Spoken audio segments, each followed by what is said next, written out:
Hello viewers, আপনারা সবাই কেমন আছেন? আপনাদের দোয়া এবং আশীর্বাদে আমরা অনেক ভালো আছি। তো আজকে আমরা দুপুরবেলা শ্মশানে চলে আসছি। তো শ্মশানে যাই, অনেকদিন ধরে আমাদের শ্মশানে কিছু দেখি না, এই জন্য দেখার জন্য চলে আসছি। তো হ্যালো গাইস, আপনারা দেখতে পাচ্ছেন এই পাশে দেখেন আমাদের কবর গুলো, দেখেন কবর গুলো এখন কার কার মনে নাই।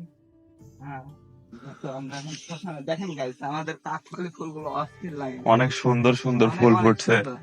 হ্যাঁ দেখেন, তো আমরা এখন প্রায় শ্মশানের উদ্দেশ্যে উদ্দেশ্য ছিল। এখন আমরা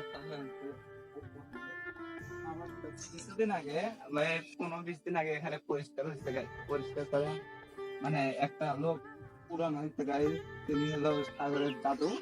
আগে সবাই দোয়া এবং আশীর্বাদ করবেন সে যেন স্বর্গবাসী হোক। স্বর্গবাসী হোক। তো যাই হোক, আমরা এখন শ্মশানের ভিতরে আছি। তো যাই হোক, আমাদের এই চিতা হয়তো একদিন আমাদেরও চলে যেতে হবে, চলে যেতে হবে। গন্তব্য